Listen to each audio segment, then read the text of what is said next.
가난하고 어두운 시대, 사랑조차 마음대로 할 수 없던 한 남자가 있었습니다. 그의 이름은 삼룡이. 오늘 소개할 작품은 한국 근대문학의 대표 작가 나도양의 단편소설 벙어리 삼룡이입니다. 나도양 본명은 나경손. 1902년 서울에서 태어나 1926년 불과 24살의 나이로 짧은 생을 마친 천재 작가입니다. 그는 인간의 내면과 사랑, 사회적 현실을 섬세하게 그려내며 한국 근대문학의 선구자로 평가받습니다.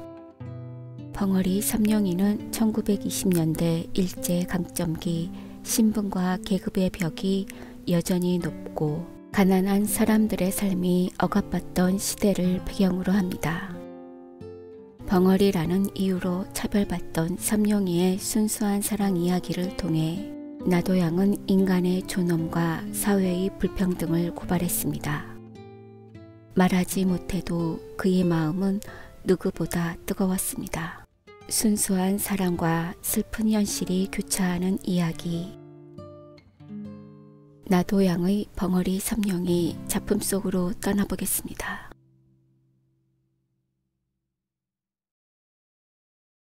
내가 10살이 될락말락 할 때이니까 지금으로부터 14, 15년 전 일이다.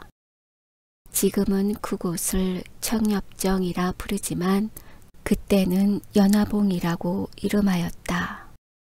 즉 남대문에서 바로 내려다 보면은 오정포가 놓여있는 산등성이가 있으니 그 산등성이 이쪽이 연화봉이요. 그 새에 있는 동네가 역시 연화봉이다. 지금은 그곳에 빈민굴이라고 할 수밖에 없이 지저분한 촌락이 생기고 노동자들밖에 살지 않는 곳이 되어버렸으나 그때에는 자기네 딸은 행세한다는 사람들이 있었다.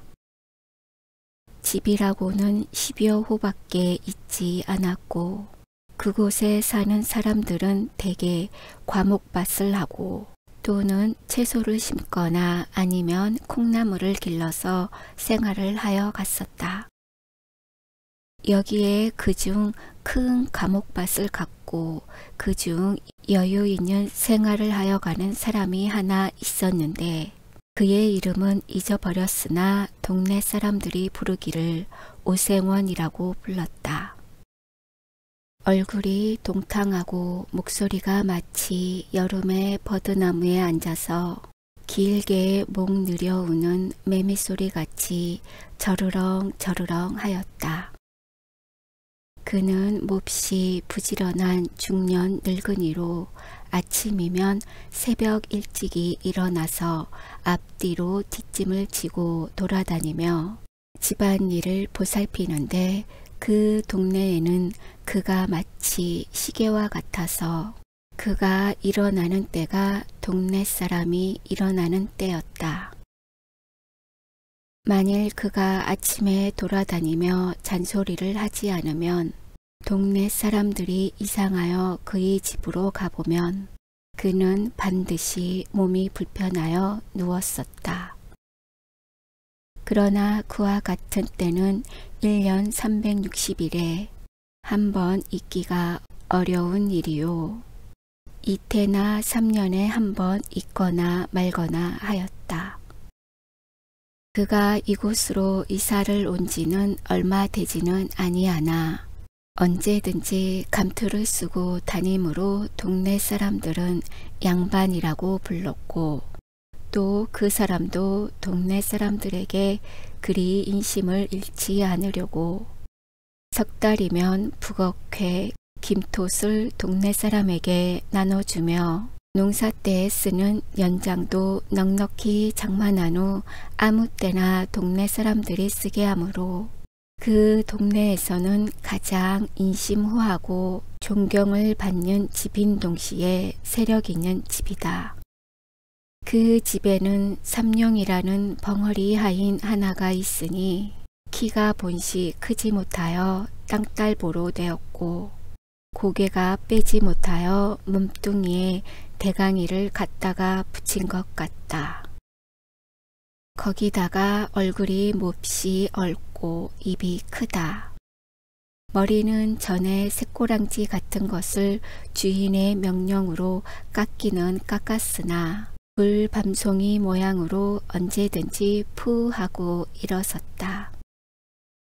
그래 걸어 다니는 것을 보면 마치 옴두꺼비가 서서 다니는 것 같이 숨차 보이고 더디어 보인다. 동네 사람들이 부르기를 삼룡이라고 부르는 법이 없고 언제든지 벙어리라고 하든지 그렇지 않으면 앵모 한다. 그렇지만 삼룡이는 그 소리를 알지 못한다. 그도 이 집 주인이 이리로 이사 올 때에 데리고 왔으니 진실하고 충성스러우며 부지런하고 세차다.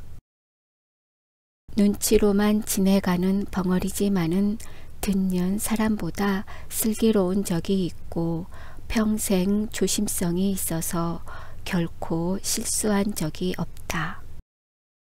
아침에 일어나면 마당을 쓸고 소와 돼지의 여물을 먹이며 여름이면 밭에 풀을 뽑고 나무를 실어들이고 장작을 패며 겨울이면 눈을 쓸며 장 심부름과 지인 일 마른 일 할 것 없이 못하는 일이 없다. 그럴수록 이 집 주인은 벙어리를 위해주며 사랑한다. 혹시 몸이 불편한 기색이 있으면 쉬게 하고 먹고 싶어하는 듯한 것은 먹이고 입을 때 입히고 잘 때 재운다. 그런데 이 집에는 3대 독자로 내려오는 그 집 아들이 있다.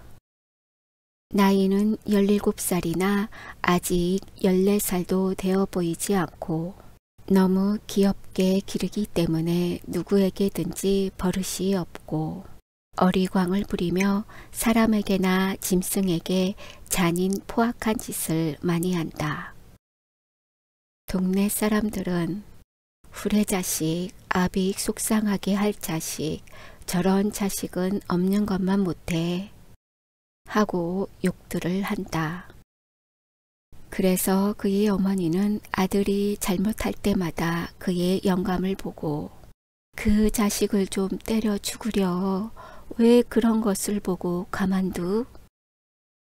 하고 자기가 대신 때려 주려고 나서면 아니요 아직 철이 없어 그렇지 저도 지각이 나면 그렇지 않을 것이 아니오 하고 너그럽게 타이른다. 그러면 마누라는 외가리처럼 소리를 지르며 철이 없긴 지금 나이가 몇이오 내일 모레면 20살이 되는데 또 며칠 아니면 장가를 들어서 자식까지 낳을 것이 그래 가지고 무엇을 한단 말이오 하고 들이대며 자식은 꼭 아버지가 버려놓았습니다. 자식 귀여운 것만 알았지 버릇 가르칠 줄은 모르니까. 이렇게 싸움만 시작하려 하면 영감은 아무 말도 하지 않고 바깥으로 나가버린다. 그 아들은 더구나 벙어리를 사람으로 알지도 않는다. 말 못하는 벙어리라고 오고 가며 주먹으로 허구리를 찌르기도 하고 발길로 엉덩이도 찬다. 그러면 그 벙어리는 어린 것이 철없이 그러는 것이 도리어 귀엽기도 하고 또는 그 힘없는 팔과 힘없는 다리로 자기의 무쇠 같은 몸을 건드리는 것이 우습기도 하고 앙증하기도 하여 돌아서서 방글에 웃으면서 툭툭 털고 다른 곳으로 몸을 피해버린다. 어떤 때는 낮잠 자는 벙어리 입에다가 똥을 먹인 때도 있었다. 또 어떤 때는 자는 벙어리 두 팔 두 다리를 살며시 동여매고 손가락과 발가락 사이에 화승불을 붙여 놓아 질겁을 하고 일어나다가 발버둥질을 하고 죽으려는 사람처럼 괴로워하는 것을 보고 기뻐하였다. 이러할 때마다 벙어리의 가슴에는 비분한 마음이 꽉 들어찼다. 그러나 그는 주인의 아들을 원망하는 것보다도 자기가 병신인 것을 원망하였으며 주인의 아들을 저주한다는 것보다 이 세상을 저주하였다. 그러나 그는 결코 눈물을 흘리지 않았다. 그의 눈물은 나오려 할 때 아주 말라붙어 버린 샘물과 같이 나오려 하나 나오지를 아니하였다. 그는 주인의 집을 버릴 줄 모르는 개 모양으로 자기가 있어야 할 곳은 여기밖에 없고 자기가 믿을 것도 여기 있는 사람들밖에 없을 줄 알았다. 여기서 살다가 여기서 죽는 것이 자기의 운명인 줄밖에 알지 못하였다. 자기의 주인 아들이 때리고 찌르고 꼬집어 뜯고 모든 방법으로 학대할지라도 그것이 자기에게 의뢰에 있을 줄밖에 알지 못하였다. 아픈 것도 그 아픈 것이 의뢰에 자기에게 돌아올 것이요. 쓰린 것도 자기가 받지 않아서는 안 될 것으로 알았다. 그는 이 마땅히 자기가 받아야 할 것을 어떻게 해야 면할까 하는 생각을 한 번도 하여 본 일이 없었다.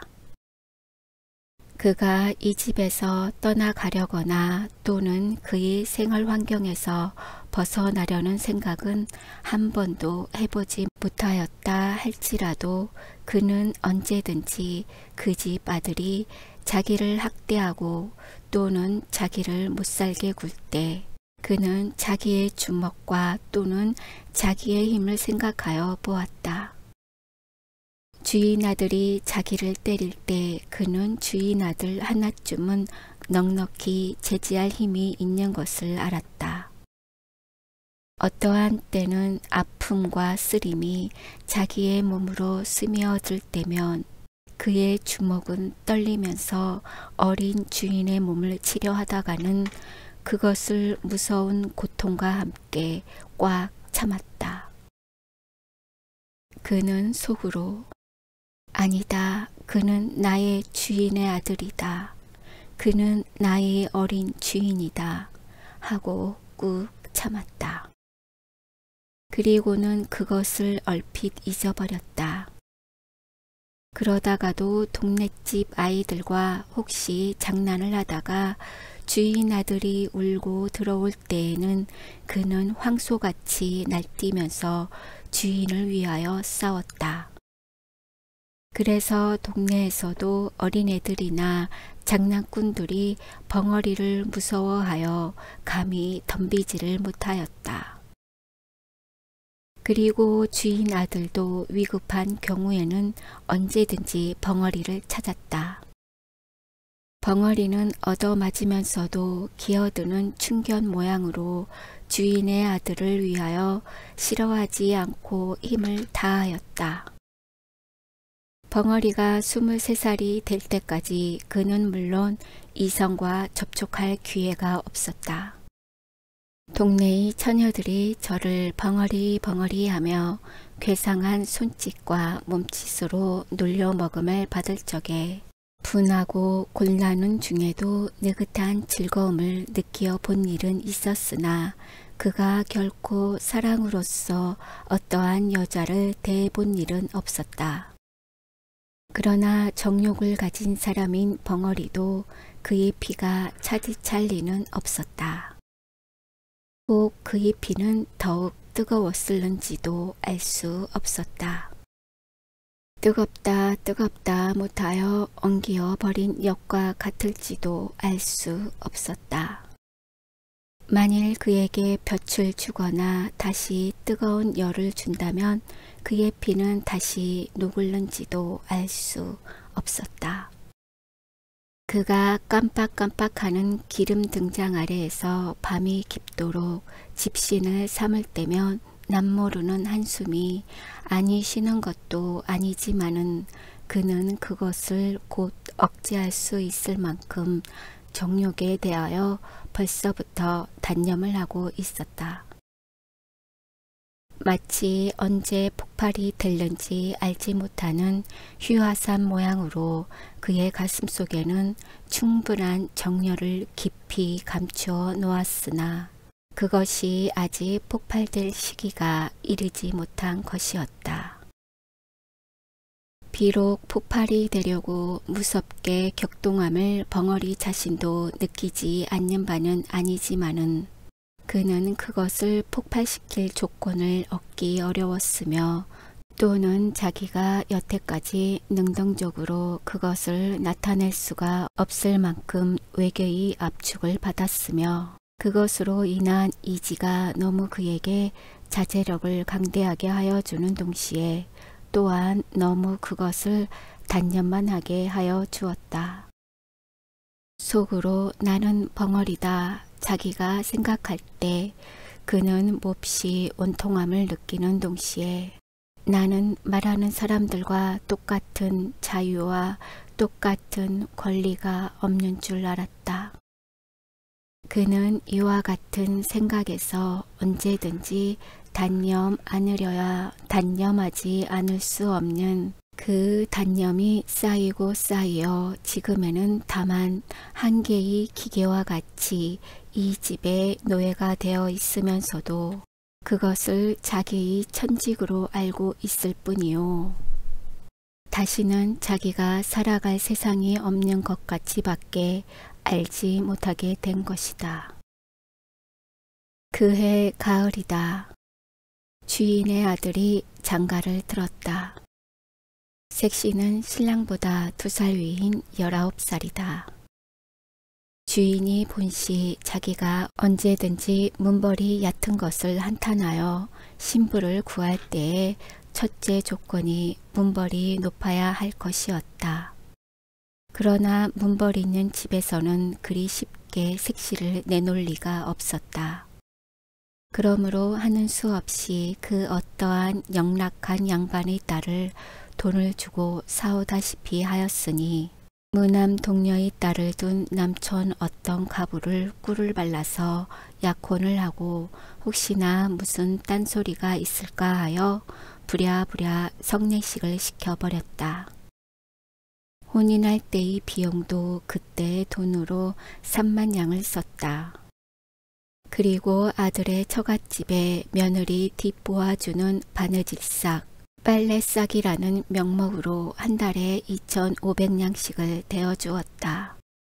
신부는 자기 아버지가 돌아가기 전까지 상당히 견디기도 하고 또는 금직옥욕같이 기른 터이라 구식 가정에서 배울 것 익힐 것 못하는 것이 없고 게다가 또는 인물이라든지 행동거지에 조금도 구김이 있지 아니하다.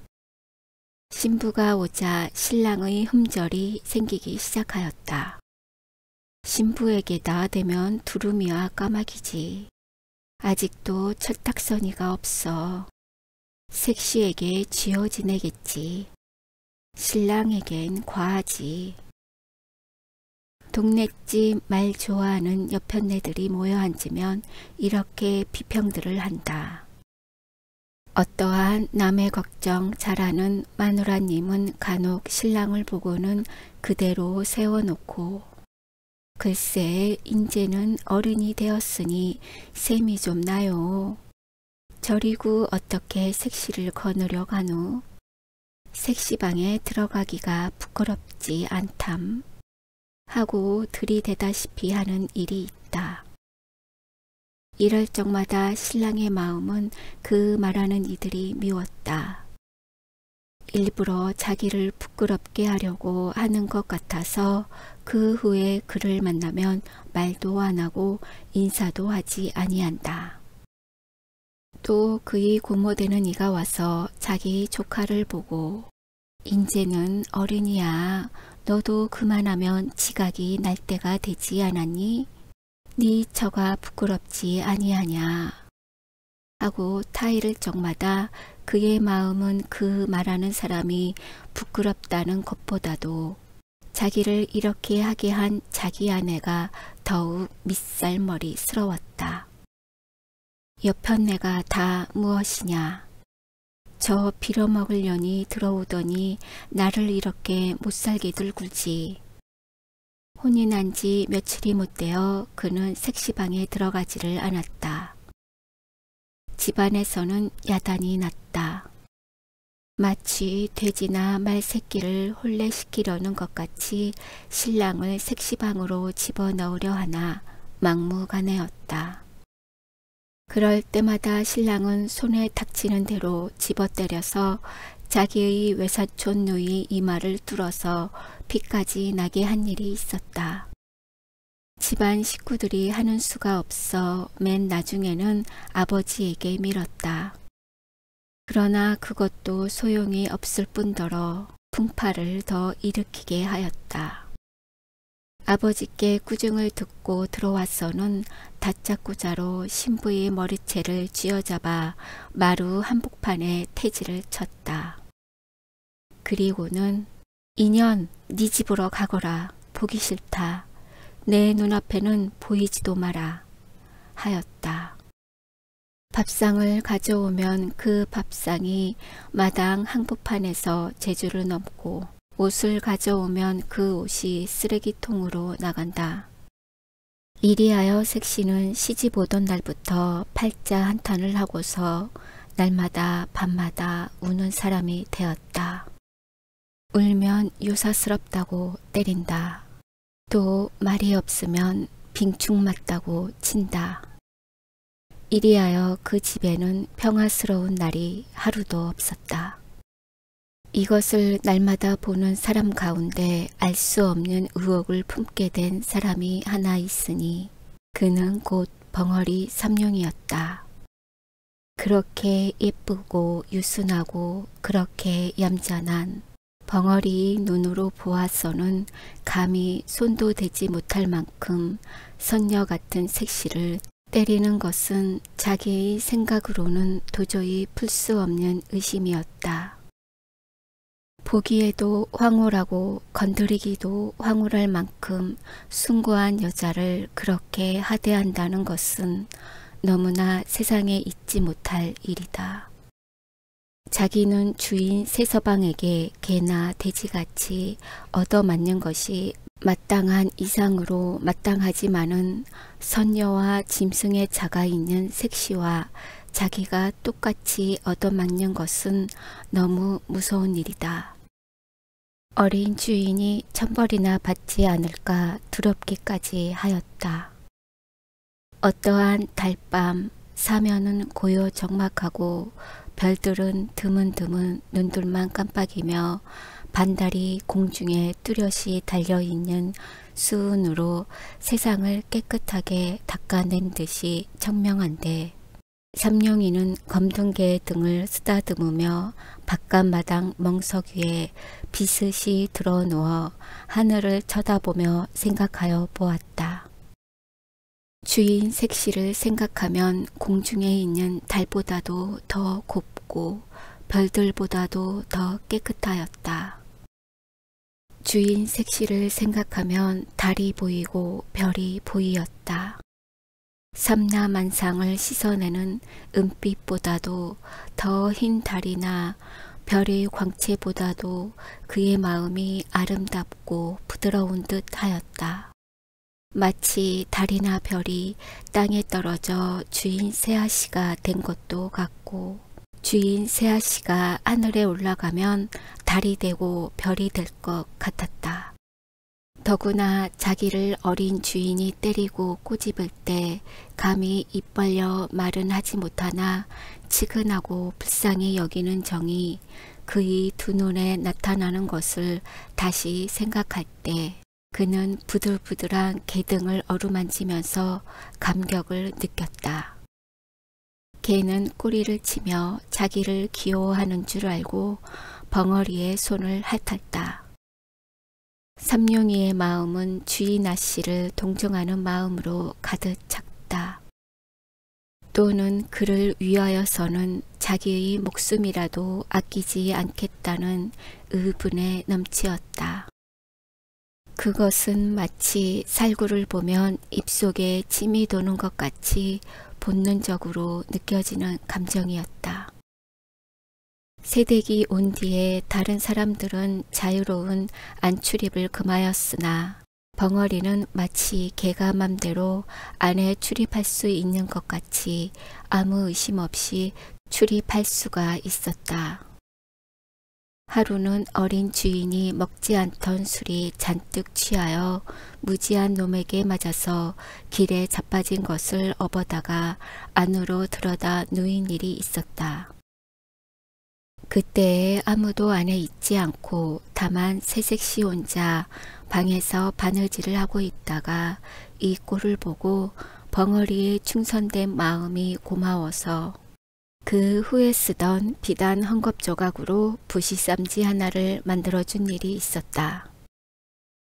이것이 새서방님의 눈에 띄었다. 그래서 색시는 어떤 날 밤 자던 몸으로 마당 복판에 머리를 푼 채 내동댕이가 쳐졌다. 그리고 온몸에 피가 맺히도록 얻어맞았다. 이것을 본 벙어리는 또다시 의분의 마음이 뻗쳐 올라왔다. 그래서 미친 사자와 같이 뛰어들어가 새서방님을 내어 던지고 새색시를 둘러매었다. 그리고 나는 수리와 같이 바깥사랑 주인 영감 있는 곳으로 뛰어가 그 앞에 내려놓고 손짓과 몸짓을 10번, 20번 거푸하며 하소연하였다. 그 이튿날 아침에 그는 주인 새서방님에게 물풀애로 얼굴을 몹시 얻어맞아서 한쪽 뺨이 눈을 얼러서 피가 나고 주먹같이 부었다. 그 때릴 적에 새서방의 입에서 나오는 말은 이 흉측한 벙어리 같으니 내 옆편내를 건드려? 하고 부시쌈지를 빼앗아 갈갈이 찢어서 뒷간에 던졌다. 그러고 이놈아 인제는 주인도 몰라보고 막 친다. 이런 것은 죽여야 해. 하고 채찍으로 그의 뒷덜미를 갈겨서 그 자리에 쓰러지게 하였다. 벙어리는 다만 두 손으로 빌 뿐이었다. 말도 못하고 고개를 몇백 번 코가 땅에 닿도록 그저 용서해달라고 빌기만 하였다. 그러나 그의 가슴에는 비로소 숨겨있던 정의감이 머리를 들기 시작하였다. 그저 아픈 것을 참아가면서도 붙박치는 분노를 억제하였다. 그때부터 벙어리는 안방에 들어가지 못하였다. 이 들어가지 못하는 것이 더욱 벙어리로 하여금 궁금증이 나게 하였다. 그 궁금증이라는 것이 묘하게 빛이 변하여 주인 아씨를 배웁고 싶은 심정으로 변하였다. 배웁지 못함으로 가슴이 타올랐다. 몹시 애상의 정서가 그의 가슴을 저리게 하였다.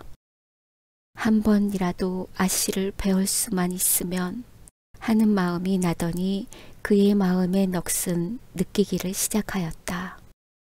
센티멘틀한 가운데에서 느끼는 그 무슨 정서는 그에게 생명 같은 희열을 주었다. 그것과 자기의 목숨이라도 바꿀 수 있을 것 같았다. 어떤 때는 그대로 대강이로 담을 뚫고 들어가고 싶도록 주인 아씨를 배웁고 싶은 것을 꾹 참을 때도 있었다. 그 후부터는 밥을 잘 먹을 수가 없었다. 일도 손에 잡히지 않았다. 틈만 있으면 안으로만 들어가고 싶었다. 주인이 전보다 많이 밥과 음식을 주고 더 편하게 하여 주었으나 그것이 싫었다. 그는 밤에 잠을 자지 않고 집 가장자리를 돌아다녔다. 하루는 주인 새서방님이 술이 취하여 들어오더니 집안이 수선수선하여지며 계집 하인이 약을 사러 갔다 들어오는 것을 보고 그 계집 하인을 붙잡았다. 그리고 무엇이냐고 물었다. 계집아이는 한 주먹을 뒤통수에 대고 얼굴을 쓰다듬으며 둘째 손가락을 내밀었다.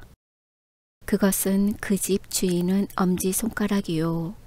둘째 손가락은 새서방이라는 뜻이요. 주먹을 뒤통수에 대는 것은 여편네라는 뜻이요. 얼굴을 문지르는 것은 예쁘다는 뜻으로 벙어리에게 쓰는 암호다. 그런 뒤에 다시 혀를 내밀고 눈을 뒤집어 쓰는 형상을 하고 두 팔을 싹 벌리고 뒤로 자빠지는 꼴을 보이니 그것은 사람이 죽게 되었거나 알을 쪼게 하는 말 대신의 손짓이다. 벙어리는 눈을 크게 뜨고 계집아이에게 한 발자국 가까이 들어서며 놀라는 듯이 멀거니 한참이나 있었다. 그의 가슴은 무섭게 격동하였다. 자기 그리운 주인 아씨가 죽었다는 말이나 아닌가. 그는 두 주먹을 마주치며 한숨을 쉬었다. 그리고는 자기 방에서 무엇을 생각하는 것처럼 두어 시간이나 두 눈만 껌뻑껌뻑하고 앉았었다. 그는 밤이 깊어갈수록 궁금증 나는 사람처럼 일어섰다 앉았다 하더니 2시나 되어서 바깥으로 나가서 뒤로 돌아갔다. 그는 도둑놈처럼 조심스럽게 바로 건너방 뒤 미닫이 앞담에 서서 주저주저 하더니 담을 넘었다. 가까이 창 앞에 서서 문틈으로 안을 살피다가 그는 진저리를 치며 물러섰다. 어두운 밤에 그의 손과 발이 마치 그 뒤에 서 있는 감나무 잎같이 떨리더니 그대로 문을 박차고 뛰어 들어갔을 때 그의 팔에는 주인 아씨가 한 손에는 기다란 명주 수건을 들고서 한 팔로 벙어리의 가슴을 밀치며 뻗디디었다. 벙어리는 다만 눈이 둥그래서 에헤 소리만 지르고 그 수건을 뺏으러 애쓸 뿐이다. 집안이 야단났다. 집안이 망했군. 어디 사내가 없어서 벙어리를. 어떻든 알 수 없는 일이야 하는 소리가 이 구석 저 구석에서 수군댄다. 그 이튿날 아침에 벙어리는 온몸이 짓이긴 것이 되어 마당에 거꾸러져 입에서 피를 토하며 신음하고 있었다. 그 곁에서는 새서방이 세 줄 몽둥이를 들고서 문초를 한다. 이놈 하고는 음란한 흉내는 모조리 하여가며 건너방을 가리킨다. 그러나 벙어리는 손을 내저을 뿐이다. 또 몽둥이에는 살점이 묻어나왔다. 그리고 피가 흘렀다. 벙어리는 타들어가는 목으로 소리도 묵내며 고개만 내젓는다. 그는 피를 토하며 거꾸러지며 이마를 땅에 비비며 고개를 내흔든다. 땅에는 피가 스며든다. 새서방은 채찍 끝에 남문치를 달아서 가슴을 훔쳐 갈겼다가 힘껏 잡아 뽑았다. 벙어리는 그대로 거꾸러지며 말이 없었다. 새서방은 그래도 시원치 못하였다. 그는 어제 벙어리가 새로 갈아놓은 낫을 들고 달려왔다. 그는 그 시퍼렇게 날선 낫을 번쩍 들었다. 그래서 벙어리를 찌르려 할 때 벙어리는 한 팔로 그것을 받았고 집안 사람들은 달려들었다.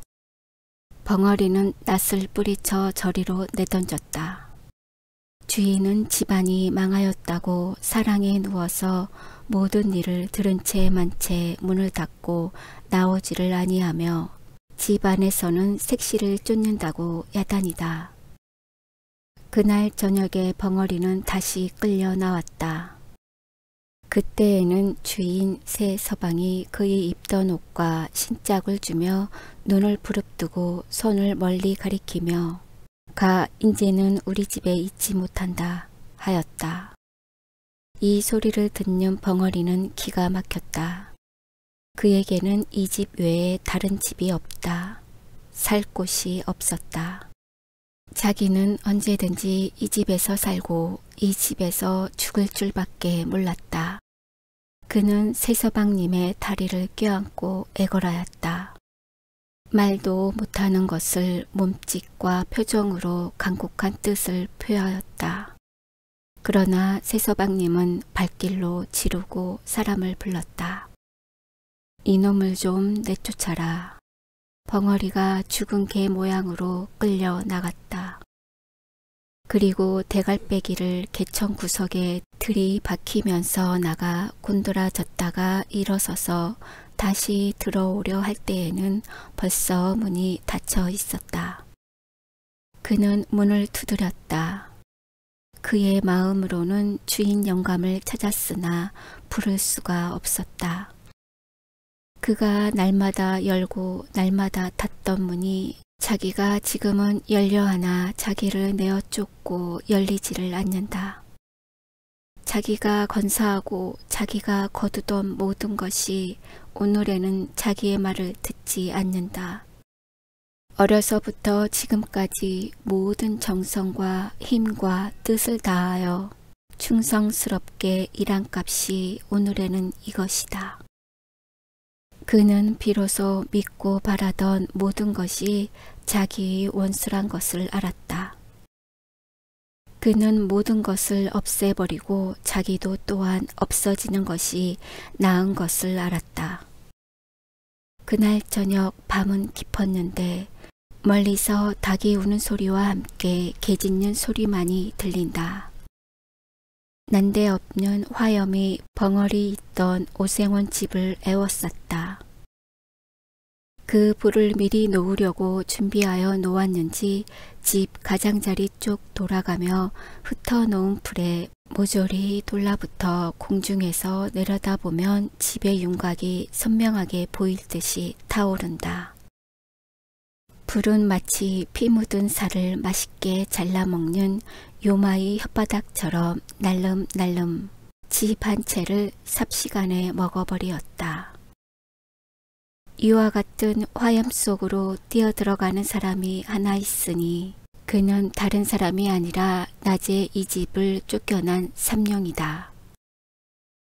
그는 먼저 사랑에 가서 문을 깨트리고 주인을 업어다가 밭 가운데 놓고 다시 들어가려 할제 그의 얼굴과 등과 다리가 불에 대어 쭈그러져 드는 것을 알지 못하였다.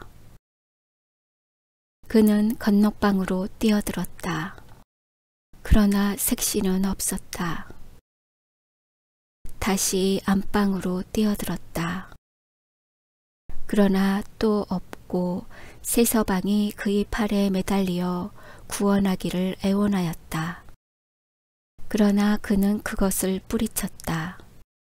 다시 석가래의 불이 시뻘겋게 타면서 그의 머리에 떨어졌다. 그러나 그는 그것을 몰랐다. 부엌으로 가보았다. 거기서 나오다가 문설주가 떨어지며 왼팔이 부러졌다. 그러나 그것도 몰랐다. 그는 다시 광으로 가보았다. 거기도 없었다. 그는 다시 건너방으로 들어갔다. 그때야 그는 색시가 타 죽으려고 이불을 쓰고 누워있는 것을 보았다. 그는 색시를 안았다. 그리고는 길을 찾았다. 그러나 나갈 곳이 없었다. 그는 하는 수 없이 지붕으로 올라갔다. 그는 비로소 자기의 몸이 자유롭지 못한 것을 알았다. 그러나 그는 자기가 여태까지 맛보지 못한 즐거운 쾌감을 자기의 가슴에 느끼는 것을 알았다. 색시를 자기 가슴에 안았을 때 그는 이제 처음으로 살아난 듯 하였다. 그는 자기의 목숨이 다한 줄 알았을 때 그 색시를 내려놓을 때는 그는 벌써 목숨이 끊어진 뒤였다. 집은 모조리 타고 벙어리는 색시를 무릎에 니고 있었다. 그의 울분은 그 불과 함께 사라졌을는지 평화롭고 행복스러운 웃음이 그의 입 가장자리에 우리에게 나타났을 뿐이다.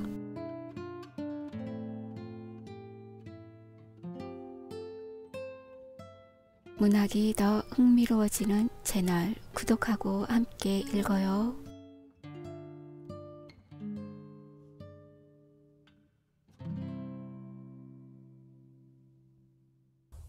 구독, 좋아요 부탁드려요.